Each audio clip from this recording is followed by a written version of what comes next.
Good morning and welcome, or good afternoon for most folks. My name is Charlotte Haberacker. I'm President and CEO of Lutheran Services in America, and I wanted to welcome you to the discussion today.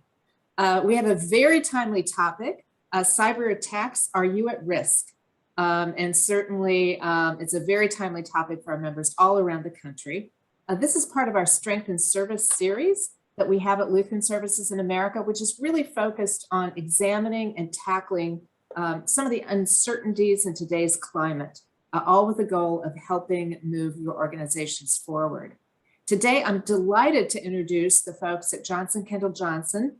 As many of you know, Johnson Kendall Johnson is a strong partner of Lutheran Services in America and one of the premier insurance brokerage firms in the country that provides value-driven, affordable risk management and insurance options. Today, I'd like to introduce Raphael I always mispronounce this, Raphael Hatsiski, sorry, Vice President, and Alexandra Brettschneider, Cyber Practice Leader. Now, we're going to have some time for Q&A at the end, but we'd love if you would go ahead and type your questions in the chat box so we make sure that we receive them right away. So with that, I will turn it over to Johnson Kendall Johnson. Thank you, Charlotte, and realize you're not the first or the last person to do so much justice to my name, and Alexandra Brettschneider as well. I think there's more letters in our names combined than the Chinese alphabet. Anyways, okay. Thank you so much for having us today. I think as many of you know, I'm Raphael Hatsiski from Johnson Kendall Johnson. As I'm speaking, Alexandra will be putting up the PowerPoint that we'll be going through.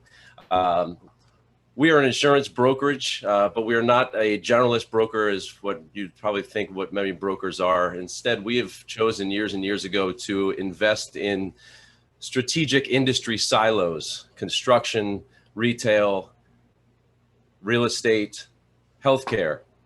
Healthcare is our biggest book of business, and we are proud to say that as of today, we're currently serving over 225 senior living and over 200 human service communities and providers across 22 states, many of whom are Lutheran denominational as well. We've been centrally based in Newtown, Pennsylvania, which is right outside of Philadelphia, for the last 60 years. And the trivia question of the day is that Johnson Kendall Johnson, back in the days in the early 80s when it was known as the Johnson Company, they're the ones that found the 401k tax loop or tax code rule or whatever that allows us to get employer match. JKJ's account number is 0001. So we're responsible for allowing folks like you to get matched with your employer when you're doing your 401k. So why are we here today? We're here to talk about cyber insurance and cyber risk management. Obviously, it's an issue that's hot topic amongst providers these days, as we have new telehealth considerations, new issues with regards to diagnoses through cyber-related means. All of those exposures are newfound, and what it means for us as insurance brokers and risk managers is that we need to reverse engineer that loss. And so if you remember back in the day, in your general liability policy or your professional liability policy, there maybe was a little bit of bucket of money for a cyber-related breach. And after a while, the insurance market got a little smart and realized that they were starting to pay out claims that they were not underwriting for. And so they started to include exclusionary language in those general liability and professional liability policies that said, we will not pay for any loss arising out of a cyber-related event. After a few years and a few iterations, the market realized that there needed to be protection for providers, for companies, for businesses, because all of those folks were really engaged in cyber-related activity. That created this standalone cyber product back in the early 2010s, where we are today, where we're watching still a soft new market emerge that is the cyber liability market. Alongside me today is Alexandra Brettschneider. And the reason she's here is because she is our cyber practice leader. She comes from IT and her prior experience before having come into the insurance and risk management world, working for the Big Four in IT consulting. She is only one of 200 people in the United States that has the Cyber Cope insurance certification from Carnegie Mellon. And we are proud to announce that this past April, JKJ was recognized as the top broker internationally for cyber insurance. We were the retail cyber broker of the year, beating out all the big guys because of the investment that we have made in the cyber practice area, trying to stay ahead of both the carrier relationships as well as the emerging issues that is cyber and cyber tech. So I know I'm an attorney and I talk like I'm paid by the word. So I will now pass the baton over to Alexandra so she can briefly introduce herself and say hello. And then I'll hit her with the first question. Alexandra, say hello if you don't mind. Thank you so much, Raf. I appreciate it. Again, I'm Alexandra Brettschneider. Actually, fun fact, not even kidding, my entire name, my middle name is Helen, is 27 letters. It is actually longer than the alphabet. So that is a true fun fact about myself. So as Raf said, my background was actually in IT consulting before joining the insurance world. So I started my career with Ernst & Young in their IT advisory practice. I went on to do some telecom consulting, found my way into the insurance world, and naturally gravitated towards this whole cyber thing. Started in the insurance world about a little over 6 years ago. Pursued this designation that Raphael talked about. It was really just fortuitous, both for JKJ and myself, that this became the risk that it was and that I had the background that I do. So we've built a cyber practice around that. And as Raf said, extremely proud that we are now truly being recognized for our accomplishments in this space, both by our industry peers, our clients, et cetera, and having been truly ranked as the top broker in the world. Well, it's all kudos to the work that you've been doing over the past few years. So thank you very much. And as Charlotte mentioned at the beginning, yes, we have a presentation prepared, but feel free to utilize the chat feature if you have any questions that come up throughout, and we'll definitely be fielding those as well, and we'll massage them in as we continue today. So first off, whenever I'm talking about risk management and insurance, I always like to start at the end, because at the end is where the claim or the loss has occurred. And that's where you need to unbundle that loss, unbundle the claim, and reverse engineer it to figure out, A, how do we protect it? Do we contractually risk manage it away? Do we get it protected by a policy? Do we just say we know of the issue, but we're not going to do anything about it? So Alexandra, if you don't mind, cyber is evolving so much these days, so rapidly. What are the trends we're seeing right now in terms of cyber incidents? So, Raf, you and I, we give presentations like this all the time. And I know every time it ends up being a little bit different, even day to day, because so much is happening so quickly that I have to update these presentations on almost a daily basis anymore to be relevant and to stay in line with what's going on. One quick side note, I cannot see the chat. I know, Raf, you can. So if we do get any questions, I'm going to rely on you to bring them in. I do welcome them throughout. Go ahead and interrupt us. I would welcome that. I'm sick of hearing myself talk already. So go ahead and ask any questions along the way.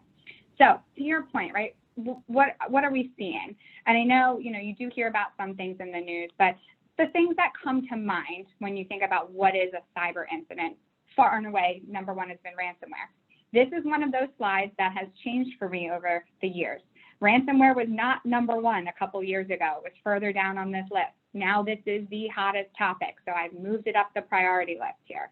So these things are evolving, which is why my last bullet point there is the unknown. The likelihood that something else new is going to come next is very plausible.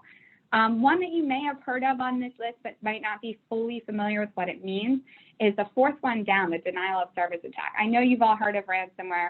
You understand the idea of phishing, right? Someone trying to get something out of you, reaching out, et cetera. Data breaches, you guys being in the human service health area, you've been dealing with the concept of HIPAA for a very long time. But denial of service attacks is the idea. Think of your organization as having a highway to it, and that's your internet connection, your connectivity to the outside world. It's a highway. A hacker is going to bombard you with LA-style traffic that no one can get in or out. That's the concept of a denial of service attack.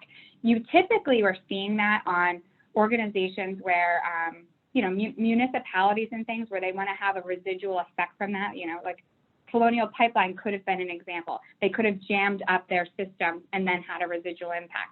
But you are starting to see this come out more and more. My prediction is this could be the next form of ransomware, that instead of hijacking and encrypting your systems, what if now they just go, all right, we can't really get in. Let's just send a ton of traffic and only promise to stop if you pay us. So it's kind of something to keep an eye out for and have, it's just a concept of what that might mean. Furthermore, when you think about what's the scope of really what a cyber incident could include, it's really anything that's connected to the internet anymore. There's a concept out there you may have heard of called the Internet of Things, because more and more of our devices, our ovens, our house cameras, everything we have, we now want the convenience of controlling at a button. And that comes with the cost of it being connected to the internet, which then comes at the further cost of it possibly being less secure. So the more things that are connected to the internet, the more this exposure grows. And then the really scary statistic, and this statistic was created in the end of 2020, predicting for 2021, and so far I can say with confidence this is going to hold true, that cybercrime is predicted to be the world's third largest economy. It is its own economy now. That's how big this has gotten. And if you've been following the news, you're probably seeing that the US government is really starting to pay attention. They're getting very frustrated by the fact that our US organizations are essentially funding continued cyber terrorism. The more we end up in positions where we have to pay a ransom, the more we're creating this cyclical effect of continuing to enhance the opportunities and interests of these hackers to continue with these attacks. So it's definitely a big concern. It's a very hot button issue, and I think we're going to see a lot come out of it over the next few months. So claim trends, to your point, Raph, right? What are we saying? So 5, 6 years ago, 7 years ago, it was data breaches that you heard about in the news. The big ones at the time, Target, Home Depot. A couple years later, Equifax. That was everything that people thought of when they thought of what is cyber and what is a cyber incident. 2019, really big shift towards social engineering attacks. And I would say as an organization across our client base, we were getting probably a claim a week across all of our clients related to social engineering attacks. So that's the idea that someone purports to be someone they're not, that you would trust, and they are able to socially engineer money or information from you. A lot of times it'll be a vendor or a client. Sometimes it's even your own employees. Someone might be purporting to be an employee to HR and saying, hey, I changed my banking information. My next paycheck shouldn't go to this bank. It should go to this one. It happens all the time. I know everyone on everyone on this call has probably received a social engineering email before, right? CFO's out of town. We need to wire these funds right away. So that's been huge, still is huge. But nothing is really dominating the news as much as ransomware attacks. And that really started to go off the charts when COVID hit. And if you think about it, it makes sense, right? 2020, first and foremost, was really one of the most, if not the most, newsworthy years of all of our lives. Between the pandemic, the elections, everything going on, it was absolute chaos. It was one thing after another. What did that create? An opportunity for a lot of clickbait. A lot of different fake news type articles that were attracting attention and people were quick to click on because it was just so crazy. Anything seemed possible anymore in 2020. On top of that, you had people working from home. So instead of working on commercial grade networks, devices, et cetera, they're now using personal grade devices, security, networks, firewalls, and the like. And then they're no longer following the same processes and procedures and controls that the organization has. I know many organizations decided to lax their password changing protocols just to say, okay, there's enough going on in the world. Everyone just had to move remote. We're not going to make you change your password every 60 days like we normally did. We're going to back off from that. Well, those created opportunities for attacks to happen. So this has really become off the charts. When we think about who's being targeted, this is from the 2020 Net Diligence Report, which is actually off of 2019 data. I'm waiting for the next year to come out because I think it'll be really interesting. But 98% of attacks are against small to medium-sized enterprises. Now, I caveat that because if you look at the bottom right there, how do they define small to medium? $2 billion in revenue and less, which is most organizations, of course. We'll get into a couple statistics in a minute that start to narrow that down a little bit more. But the point of it is that it's gone are the days that it's only the big shops that have to worry about it. Hackers aren't specifically targeting organizations as often as they used to. Instead, it's that blanket style approach. I'm just going to send out this email to every organization possible and see who clicks so I can get my ransom. It's not a personal attack anymore. It's just opportunistic. So I think a couple really important statistics around ransomware. So first couple around 2020. Average extortion demand skyrockets to 6 figures, so 180,000. So what used to be a couple $100, a couple tens of thousands of dollars to pay a ransom is now 6 to 7 figures, and it cost over $1 billion in damages. Again, trying to scope out what types of organizations were being targeted. I mean, more than half of those attacks were on small business, less than 100 employees. Think about it, right? These are the folks that don't have in-house IT. They're not buying the most sophisticated technologies and softwares and things. They are the most vulnerable. And this is one I'll come back to a few times. The average business experienced 16 days of interruption. So over 2 weeks of being out of operation. You can't access your network, your data, et cetera. That is huge. And that is a very, very accurate statistic. So we handle ransomware incidents with our clients. I'm living through 2 of them ongoing simultaneously right now. And that is a very accurate statistic. And if you think it through, what ends up happening is you get the attack and it takes a day or 2 to figure out what happened, how it happened, stop the bleeding, figure out the scope. Is it all my devices? Is it just some servers? Where is it? Et cetera, et cetera. So that's a couple of days. Then it's, okay, what are our options? Do we have backups or are they encrypted? Okay, maybe we have good backups. Do we have good backups for everything? Did we test them? Oh no, it turns out that this server hasn't actually been successfully backed up since late 2019. It was running every month, but it wasn't working. This one, we tried testing it and running and recovering it, and it didn't work. So you end up having to go through the failover. Do you even have the hardware available to fail them over to? It's a process. Let's say you pay the ransom. It takes time to negotiate with the hackers, obtain the cryptocurrency, transfer it to them, get the decryption key, and then decrypt your system. Unfortunately, they're no longer snap of the finger, click button, here's your key, turn your system back on. It takes time to decrypt those things. And I was actually just participating in a cyber discussion right before this, and they were saying one of the new things that's happening now is when you decrypt, they're sometimes messing with your data. And so the example given, and this is really concerning, was for healthcare organizations. They might modify your healthcare records. So if someone's healthcare record says they're allergic to penicillin, and they remove that fact from their healthcare record, and then you go to provide medical care and provide that person with penicillin, what's the impact of that? Who's responsible? How could you have handled that? And so we'll go back to the idea that's actually a bodily injury claim as a result of a cyber incident. We'll come back to that. So what are we looking at in 2021? I think this has held true. Businesses are hit every 11 seconds with a ransomware. And it's going to cost probably over $20 billion. And again, we are on track for that. I would remember about a year before the pandemic when I was talking to CEOs and CFOs at conferences and whatnot, and you would talk about cyber, and they would treat it as almost like this bonus cherry on top add-on that if we have extra money, then we're going to spend it and buy cyber liability coverage. And I said, well, why are you treating it that way? And they would always say, well, we're a nonprofit, we're not going to get hacked. And I would say, that very reason is why you are going to get hacked. These hackers are very sophisticated, and they know that the not-for-profit providers out there may not have the budget or the capabilities to properly protect themselves or have the protocols in place already, thus leaving them more vulnerable than the normal organization down the road. So it is definitely something that scares me when I see the statistics about how greatly the smaller organizations are getting hit.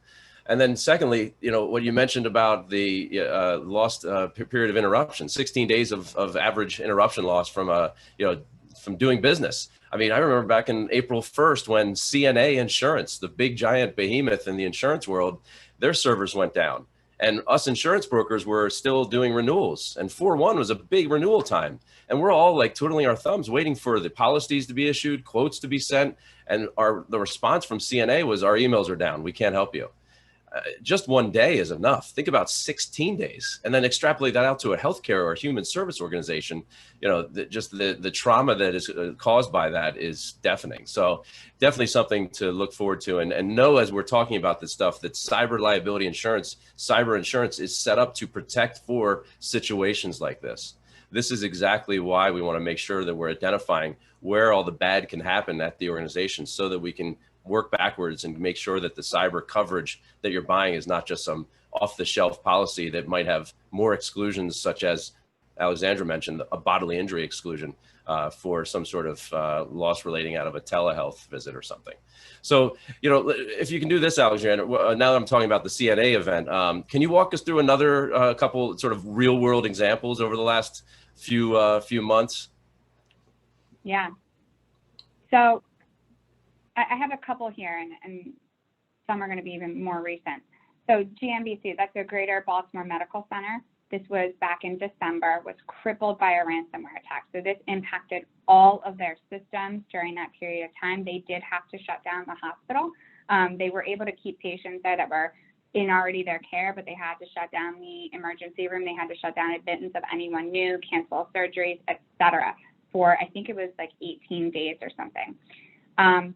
One that I like to bring back up, because we get away from data breaches now with so much talk about ransomware, but if you have a significant data breach and you end up going through the privacy law notification of alerting everyone that their information may have been taken, here's free credit monitoring, all of that, well, you're also likely to be fined and investigated by HIPAA and other potential regulatory bodies. Those things take time to resolve. So this $5 million settlement in a hospital data breach occurred 3 years later from the incident. So the long-term impact is significant. It's not something that gets resolved in that 16 days and then we're good and we go on with our lives. There's always that residual regulatory component of it. HIPAA might assign a corrective action plan. Some insurance policies actually have coverage for your cost of complying with a corrective action plan, if that's the case. If you're with a strong cyber carrier that really knows the healthcare environment, they might add that on your program as a bell and whistle. Blackbaud. So with many nonprofits on this call, I would imagine several of you may be familiar with this one. So this was in 2020. Blackbaud is a donor management database, an online donor management database.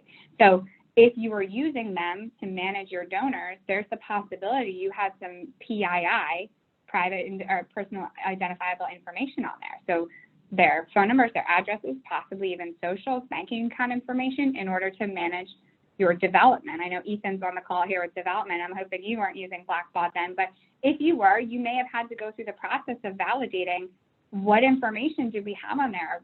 Are we liable in this, in that we now have to notify our donor database? And that might not have felt good, right? Hey, thanks so much for your donation. By the way, we lost your information, right? And it's not even our fault. It's something we use. And that's part of the problem here, is that we're also victim to where we put our information. A lot of times people will say to me over the years, oh, but Alexandra, I have this hosted. It's someone else's responsibility. And I go back to, all right, but who gave you their information and who are they going to look at, right? If I gave you my information, I don't care where you put it, as long as it's safe. And if it gets damaged, I'm blaming you, even if it's not your fault. I gave you my information. This is one I like to talk about too. So UHS, this is one you may have heard about. This was back in October of last year. The reason this is a good example is this captures the idea that cyber risk now is the only risk, short of a nuclear war of some kind, that can actually impact all of your locations at the same time, if you're geographically spread enough, right? So a weather event might not, a fire might not, any of those things. A cyber event could genuinely impact all of your locations. So UHS, their entire US network was shut down during a ransomware attack. And then this is one that was really unfortunate, but it's a case to watch. So similar to the Greater Baltimore Medical Center, a German hospital suffered a ransomware attack. And during that time, they had to decide to shut down the ER and not admit any new patients to the hospital. So all ambulances en route were supposed to be rerouted to other hospitals. One ambulance shows up. They said, sorry, we can't take you. You got to go to the next hospital. It's 20 minutes down the road. En route, the woman needing medical care passes away. It was the first time that any authority, so the German authorities, have actually issued homicide charges against the cyber criminals related to this attack. Was that their intent in the cyber attack? No. But is that the impact that came out of it? Absolutely. And they're going to be held accountable. The individuals have not yet been caught, but believe it or not, oftentimes they can be. So it's something that people don't let go of. If you look at the Colonial Pipeline one, the U.S. has actually gone back to recover some of that money. When they want to, they are sometimes able to find these folks, and they will be charged in the death of this woman. So it's another example now of where cyber is actually becoming a physical risk to us beyond just our data and our privacy. Cyber insurance was designed to respond to these situations. We'll get into the insurance piece in just a bit. And then supply chain risk is a big one. So Raph, you just talked about it, CNA insurance, which I'm sure many of you may be familiar with on this call. They're big in the health and human service space. So they suffered that ransomware attack, and they were actually down for more than 16 days. So in order to isolate the impact of the attack and to try to prevent the hackers from taking their data out, they had to completely disconnect their entire network from the internet. So they were disconnected for 3 weeks. And as brokers who dealt with them on a daily basis, we couldn't get information. We couldn't call people on their normal phone numbers. We couldn't email them. There was no way to get anything done for 3 weeks. And think about it. That was less costly and impactful than the potential impact of them having taken the data. Because if they had taken it, right, that means they would have had every type of insurance coverage information for every organization that that company has insured for however long their data retention goes back, and all the information about every broker that deals with them. It would have been monumental. Then imagine CNA writes to cyber insurance. What if the hackers took the application for clients of CNA and they use that to then structure attacks against them to say, okay, we know that they do or don't have these controls, so let's go after this guy. So the potential impact of that, when you think about the supply chain, was extraordinary. I was like horrified at the time, really anticipating this is going to impact every organization in the US for the foreseeable future. But because they disconnected, they were able to kind of quarantine that attack and prevent that residual piece. But they paid $40 million to the hackers to keep them from disseminating the information. Really, really significant. That is 40 million. The Colonial Pipeline one that was all over the news was only 4.4. So big dollars going on here. So Colonial Pipeline, I imagine everyone experienced. This is the one that's made cyber kind of the layperson's understanding, right? I remember talking to friends at the time. They're like, oh, you know, what do you say you do? You do cyber? What does that mean? I said, well, you know how you can't get gas right now? That's what I try to prevent. That's what I work on, right? So now people are starting to understand there's bigger impacts to cyber attacks than just data breaches and paying ransom. Another example of a supply chain risk, Microsoft Exchange Server. If you had an on-prem Microsoft Exchange Server, you may have been involved in this vulnerability that was exploited just a couple months ago. This was pretty extraordinary. SolarWinds, that was one that was dominating the news early this year. So another software provider that actually provided cybersecurity software had a vulnerability that allowed Russian hackers to then exploit many organizations, including government agencies. And then one that's not listed on here from just the last 2 weeks that you may have heard of was the Kaseya ransomware attack. I am dealing with one of my clients who is a victim of one of the 1,500 businesses in the U.S. that is a victim of the Kaseya ransomware attack. Kaseya was a software platform that outsourced IT firms use to push updates out to your computer so that you update so that you don't have an open vulnerability. Well, they went to the source and they went to Kaseya. They exploited the vulnerability there, which meant that all the outsourced IT firms exploited that out to all of their clients. So it was a two-part downstream impact of that event. And so supply chain is just huge and something we all have to keep an eye out for. You know, a lot of times when we're starting to work with a new client and placing the cyber coverage for them, our hope is that they've already started to embrace a new process and a new approach to what you like to say probably 8 million times over the last 12 months, cyber resiliency. And you always like to boil it down to almost like the elementary school fire drill. Risk management in general, and especially cyber risk management, is not a straight line. It's not like you start at A and you get to B and you're done. It is a cyclical process that has to be continually pressure tested, not just in the procedures and policies and all that, but also on the insurance aspects. For a moment, let's pull away the insurance coverage, that shield that we rely on, and talk to me a little bit about managing the cyber risk. Talk about the cyber resiliency and what providers can be doing to get that wheel turning in the right direction, so it's continuing to turn and not just stop and go, stop and go. Yeah, Raph, I mean, enough doom and gloom, right? Alexandra, we get it. We got to care about this stuff. Okay, what do we do about it, right? How do we manage cyber risk? So take it at high level, right? We don't all have to be IT experts on this call in order to understand what it takes to manage cyber risk. First and foremost, it's a balance. So it's going to look a little different for every organization on this call. And so these are the things you're going to need to balance: security, cost, and convenience, first and foremost. So how does that play out?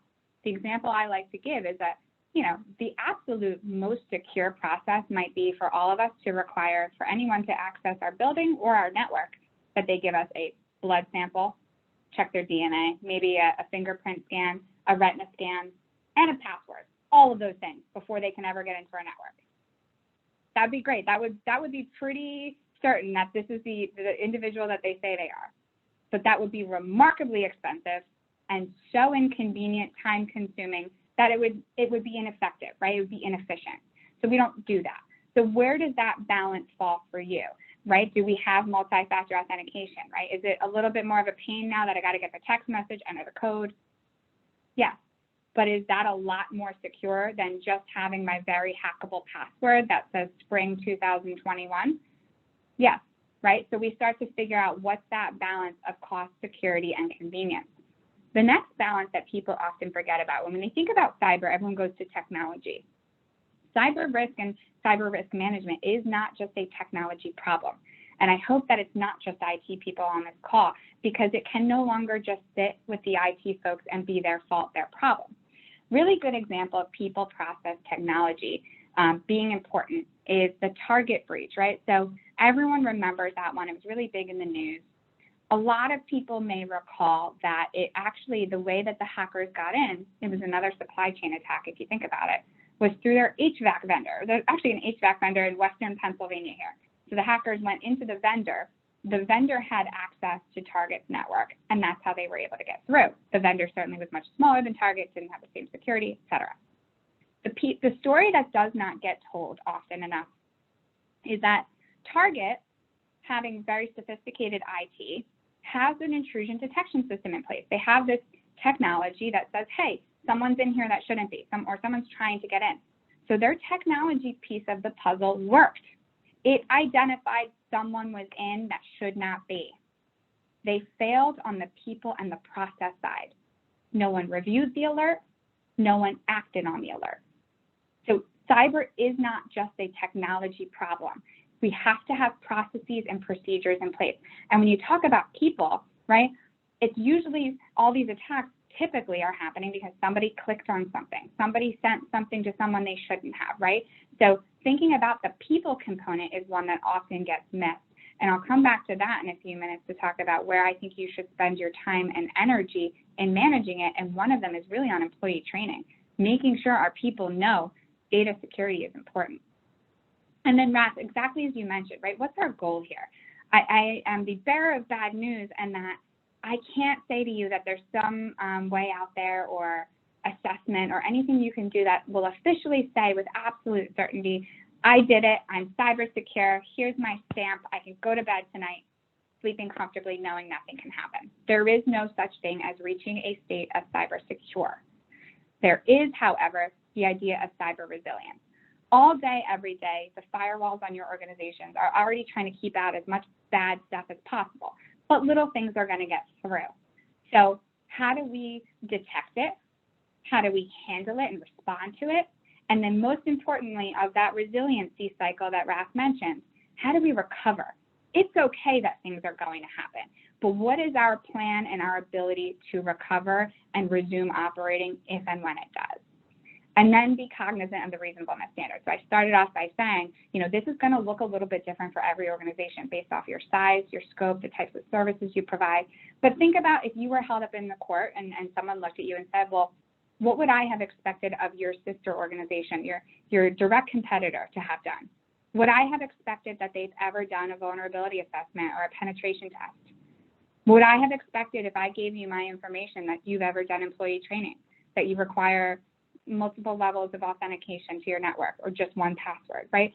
It's a moving target, but it's something to keep in mind when you're coming up with, all right, what should our organization be doing? What's reasonable within our budget, balancing security, cost, convenience, people, process, technology, but what's expected? What is the norm anymore? And what would I feel comfortable saying, hey, this is reasonable for our organization to have accomplished? And again, furthermore, go ahead. Sorry. No, I was just going to say, the other piece I mentioned a few times, right? Supply chain risk being one.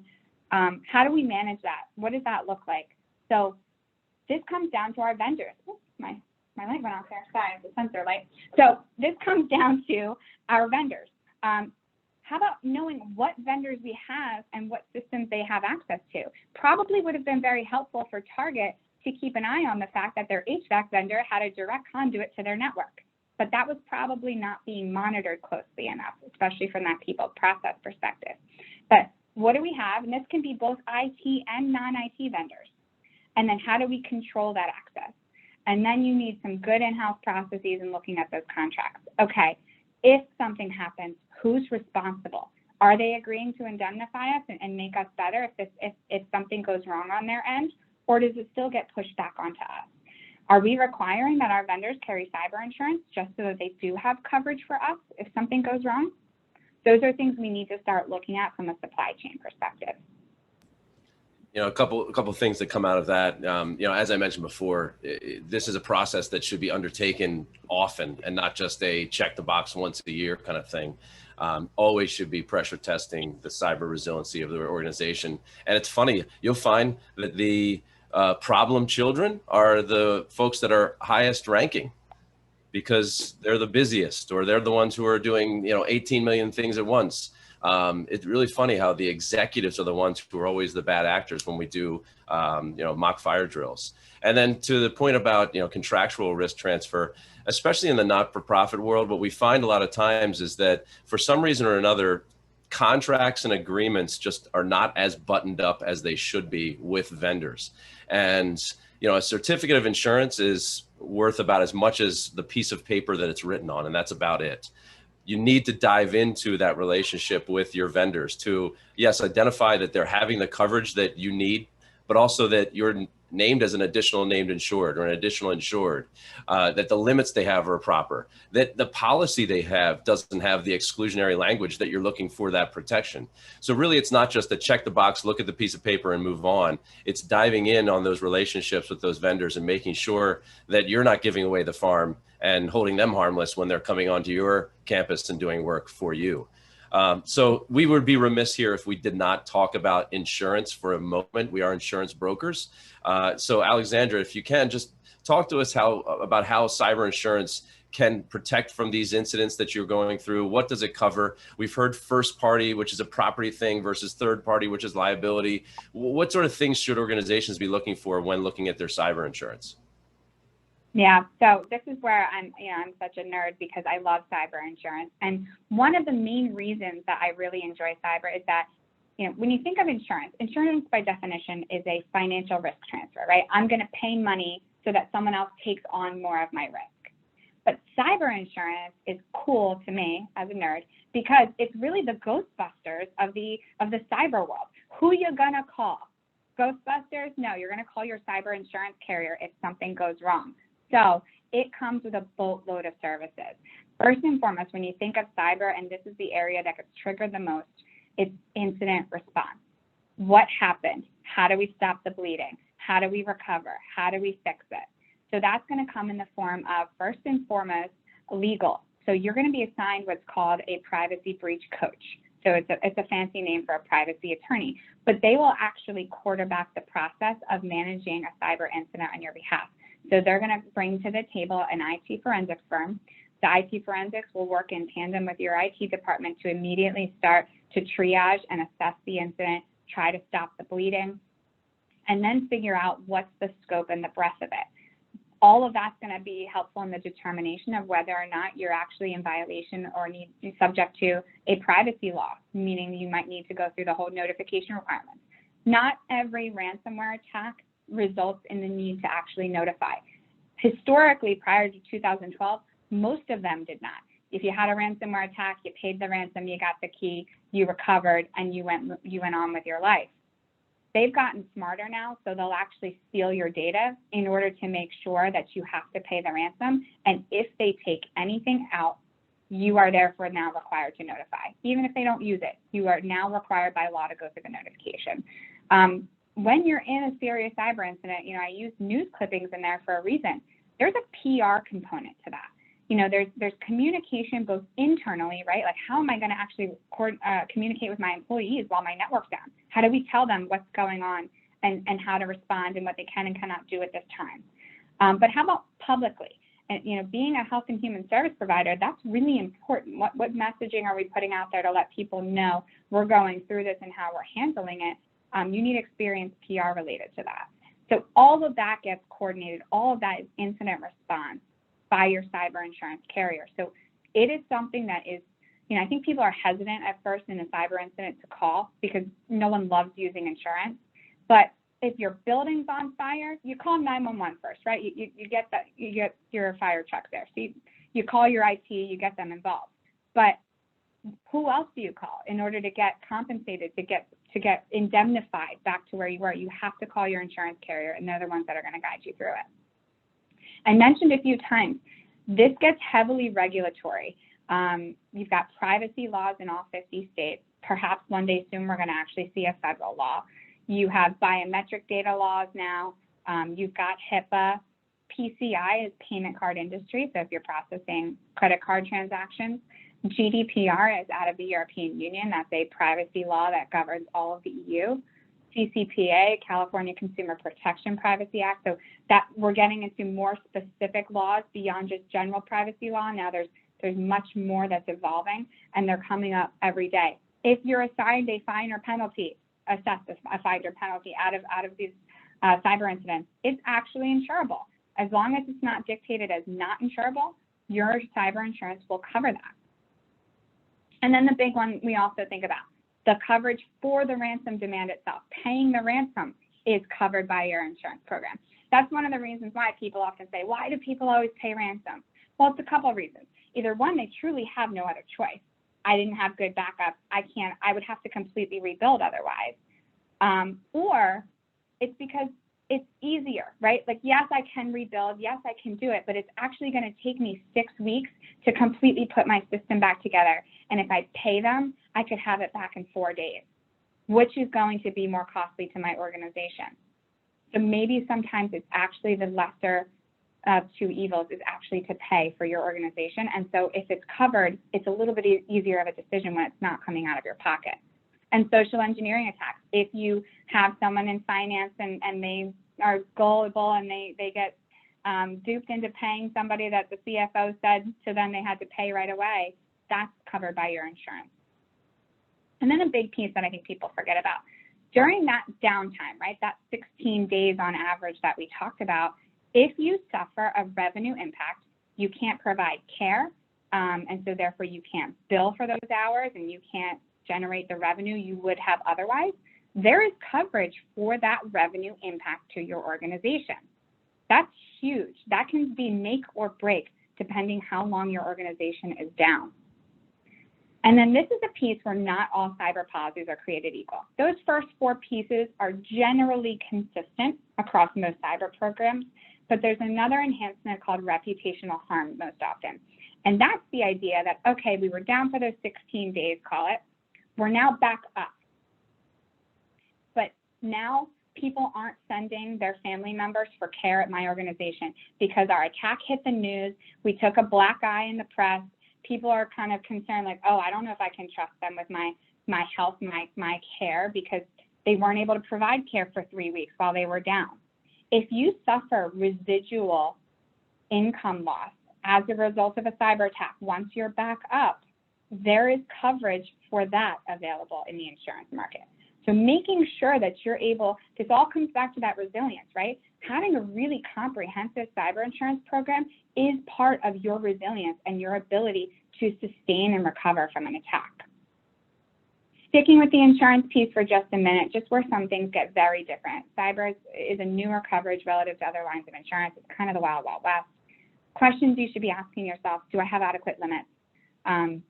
What's normal to buy anymore? There's a lot of benchmarking data out there. There's data breach calculators that can help you with. But thinking about the fact that ransom demands are just more and more and more, you need to make sure that you have enough limit left over to cover everything else in that event. So gone are the days where it's really sufficient for anyone in the broader healthcare human service space to just have $1 million. We need to have higher limits of insurance now. Another thing to keep in mind, what's your IT look like? How much of it is truly on-prem and you're managing it and you're responsible versus how much is hosted? I imagine many of you, your EMR, your EHR systems are probably hosted services. So what happens if they go down? And it's not your fault, but you can't access it and therefore you can't provide care. Who's responsible for that?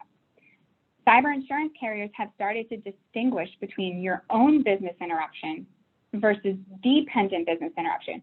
Systems and vendors you're dependent on. What does that look like?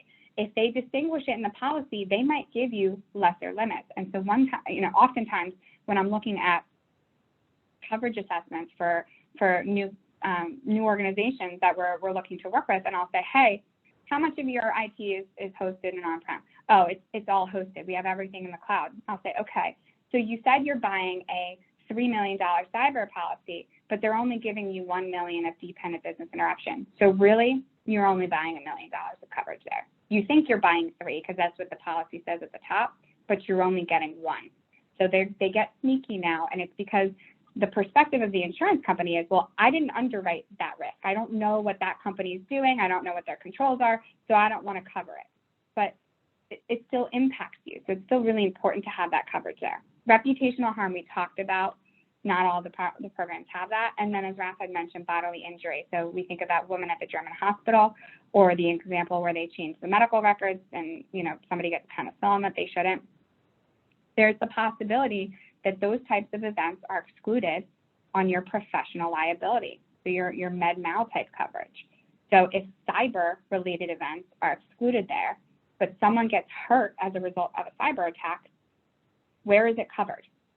So what you will not find is that cyber insurance companies won't cover this up to your full policy limit. So even if you're only buying $1 million, you're not going to get $1 million bodily injury. The most you're going to get is a couple $100,000, 50, 250, 500,000.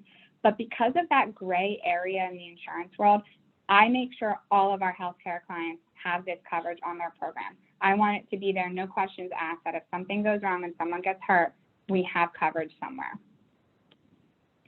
Social engineering, because of the proliferation of these attacks, they will often not offer full policy limits here. You'll start to see that chopped down. If you're not paying attention at all, they'll either exclude it or chop it down to like $50,000. So that's one we have to keep an eye on and make sure we have as much limit as possible, because those are still happening every day. And then we've got evolving regulations, as I mentioned, maybe a federal privacy law. So making sure your policy is written in a way that it's broad and it just covers any type of regulatory action as opposed to only certain. For a long time, their organization or cyber carriers have had to add endorsements to say, oh, we will cover biometric data laws. All right, we will cover this new European law that came out. So if it's already written broadly, it's going to encompass anything new that comes out, but they're not all written that way. And then on the right here is just an example of what a breach calculator could look like. And I like this one because it's pretty realistic. So if you look at the very bottom, the ransomware demand was 500,000. That is very plausible. Their business interruption for the time that they were down, call it that 16 days, was 1.5 million. They were assessed 2.1. This is for a healthcare organization, 2.1 in HIPAA fines and penalties. And all that crisis management and response between crisis management and incident investigation costs is about $2 million. So this is, again, an example of why buying a $1 million policy is no longer sufficient. You know, this is one of the areas that I think we always like to offer the provider members with whom we're working in the associations that we're a part of. And one of the things that we do for Lutheran Service in America members is a complimentary audit, essentially, of your current cyber policy. I mentioned how your cyber coverage can just be, say, an off-the-shelf policy that's not set up to properly protect the considerations that Alexandra's bringing up with today. So what we always like to do is say, just give us your policy. And what we do is we do an under the radar audit, and we'll return it to you within a few weeks. And we sit down and we say, here's where you're not protected. Here's where you are protected. I like to put on my attorney hat and essentially say, here's where I will sue you and you will not go back to your insurance for coverage. That becomes a very, very difficult discussion when you find out that what you're currently buying maybe is not keeping up with the operations that is the facility or the provider that for the services that you're providing. So we only have about a minute or two left because I want to save time for some Q&A. Tell us real quick about the state of the market. I know it's evolving very rapidly. So give us an idea of you know, what's going on out there in the marketplace, and then we'll address the questions that are being posed. Cool. So state of the market. If you look at the dates of all of these articles, these are from the last 2 weeks. So if you have not already gone through your cyber insurance renewal, this is what you can look forward to. Ransomware attacks increasing 170%. That means it's costing the insurance world money. That means they're going to want to charge more to provide this coverage. Reinsurance for the insurance company. So that's the insurance they buy for themselves. That's up 40%. So if you think they're going to stomach that cost, we're foolish, right? They're going to push that back down to us. So in general, you're seeing between 30 and 60% increases on cyber insurance renewals. Now, cyber insurance has been far less costly than a lot of other lines of insurance, right? So they're lower dollars, but percentage-wise, the increases are really extraordinary. So last couple of things we're going to talk about. We don't have to spend too much time on this because I mentioned a lot of it already. So keeping an eye on at renewal, how did they change my coverage, right? Did they reduce my dependent business interruption? I used to get full policy limits. Now they cut it in half. Did they reduce my social engineering? Did they reduce my extortion coverage? That's the next big wave that's coming out. Several carriers now add what's called co-insurance, and they'll add 50%. What does that mean? Whatever they pay, you're paying half of it. Whatever that ransom is, you are covering 50% of it right there with them. That's really concerning because that's real dollars coming out of our pockets. Some carriers are even specifically excluding events. So that SolarWinds attack, the Microsoft Exchange server, they'll put exclusions on there. And I do want to spend just a minute going over this because these are insurance carrier requirements. If these are things you don't already have in place, this is what's going to be asked of you by the time you're renewing your program. And if we aren't up to snuff, we're going to have a harder time getting coverage, or we're going to pay a lot more for it. Multi-factor authentication. This has become a non-starter. This means that we need it not only on remote access, not only on corporate back office, we need it at our nursing stations. We need it for every single individual in our organization's email account when they're going to access. That is a requirement now. So if we don't have it, talk to your IT folks and start putting the plan in place to get it, because this has now just become the standard and we will not get insurance without it. Securing remote access. So sometimes there's something called RDP, that's remote desktop protocol. There's times where it's structured that it's publicly enabled. So think of your network as a building. It's like having a door that's just wide open. We forgot to shut it. Not only did we forget to shut it, we didn't lock it. It's open. Anyone can go in and out anytime. That's a big no-no. That means anyone, literally any hacker can just access your network. So they will scan your network. And if they detect that, they will let you know and they will not insure you. So we need to try to detect that ourselves. We need segregated backups. Oftentimes, hackers during a ransomware attack, if they're able to get in, they encrypt your system. If your backups are on the same network, they encrypt your backups. So now we have no choice but to pay them because we can't fail over. We don't have any backups at all. So having those truly segregated, whether in a cloud service or offline, off-site, is really, really important. So at least we have the option to fail over. I mentioned it earlier, employee training.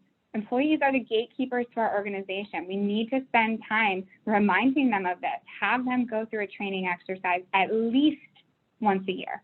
That's the minimum.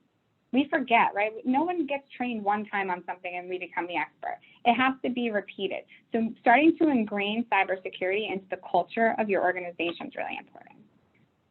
Create an incident response policy specific to cyber. So actually plan out how you're going to respond in the event of an event. How are we going to communicate with our employees? Who's going to make decisions? Which individuals do we need to call? I would hope our cyber insurance broker is going to be on there so they can get our policy involved. We get the Ghostbusters. We need to have PR that we might want to notify, our outsourced IT if we have them. Have all of that plan in place and then test it. Do a tabletop exercise, get everyone in a room, shut down your laptops and go, boom, we got ransomware, we can't access anything. What are we doing? And then you start to flush it out and you change the plan because you realize, okay, actually we would really do this in this scenario. From a technology standpoint, endpoint detection and response. So that's a technology that's going to monitor all the endpoints to your network, your laptops, your phones, anything that can access your network and say, hey, it'll identify if there's any kind of malware and it'll start to quarantine it and stop it from spreading. Intrusion detection systems, antivirus software having the latest and greatest, conducting a penetration test, a vulnerability assessment. And then I mentioned that vendor management piece. Let's start to actually think about who is accessing what in our network beyond just our own employees and our customers. How about our vendors? So we can start to have a clue where our supply chain vulnerabilities might lie. And with that, I think we can go to Q&A. We do have a few questions, yes. And so here, I'm just going to jump right in. I think we kind of did address this. First of all, Peter wanted to know, how do insurance brokers assess the sufficiency of cyber insurance coverage limits? It looks like we might have lost Alexandra. Look at that. Oh, do you not see me? Oh, there we go. I can hear you. Your screen is frozen, but that's okay. You probably were hacked. No big deal. So really the question was, how do insurance brokers assess sufficiency of insurance coverage limits, exclusions, et cetera? I'll tell you personally, and Alexandra can go into this as well, that a lot of times because of our carrier relationships, we're pre-negotiating the coverage language that is in the policies. Because of the fact that we have so many similar like-minded human service, senior living providers within our portfolio, we're able to go to the marketplace and say, hey, listen, we need bodily injury to be covered as a cyber loss, or else we're not going to be bringing our book to you. And that becomes, you know, a take it or leave it kind of discussion, but it's something that we as a broker would be remiss to do if we aren't going out and dialoguing with the carriers to make sure that coverage and limits are there. Alexandra, if you want to talk real quick about benchmarking and just adequacy of limits and all that stuff, because I think what Peter's looking for as well. So, okay, are you able to see me now? Yes. So okay, I'm back. So as your broker, right, I'm reviewing first and foremost your application. I'm seeing what questions you answered, where maybe we're not up to snuff on those carrier requirements that I just went through, so I can go, hey guys, what can we do before our renewal happens so that we're not in trouble? Like let's talk about these now before I send it out to them. Maybe we can try to change some of our answers because we're going to do all of these things and put some improvements in place. And then a lot of it's knowledge, right? Not every broker out there has an Alexandra that has an IT background that understands this stuff. Not everyone spends all day, every day combing through cyber policies and knows what to look for with the gotchas. So for me, this is second nature. It's time consuming. It's not something that can be automated because every carrier calls them all something different. One calls it push payment fraud, one calls it invoice manipulation, one calls it contingent business interruption, one calls it dependent business income. It's a complicated process.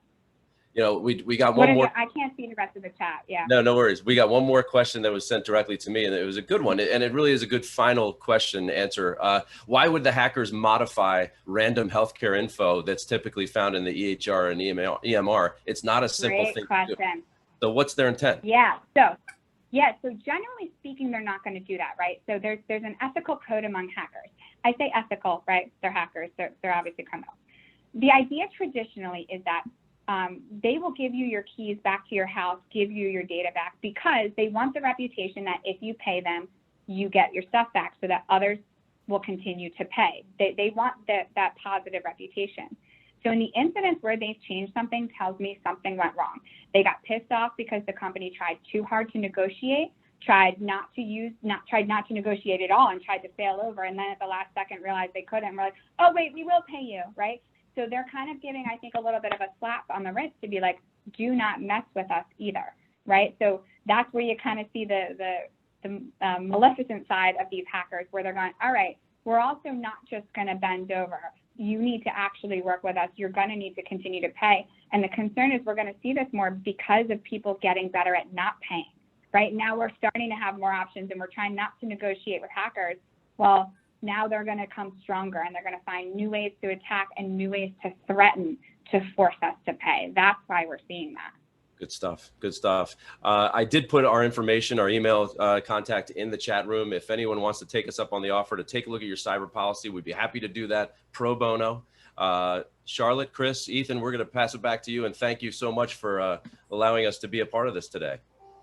Thank you so much, Alexandra and Raphael. We really appreciate the time you spent today. On the one hand, it's very frightening, but it's also great to have the information about what we can do about it, which is really helpful. No problem. So thank you very much. And thank you to everybody for participating today. We will be Chris Finley will be sending out both the PowerPoint slides as well as a recording for today's session. And please join us for future Strength and Service Series sessions. In fact, we'll have one next week, July 21st, where two of our member CEOs, David Geem of Wellspring Lutheran Services and Sloan Bentley of Lutheran Life Communities in Chicago, will be talking about some of the innovations that took place during the pandemic in senior services and what's really here to stay. So again, thank you to everybody today for joining us. We really appreciate it, Raphael and Alexandra, and hope everybody has a great rest of the day. Thank you.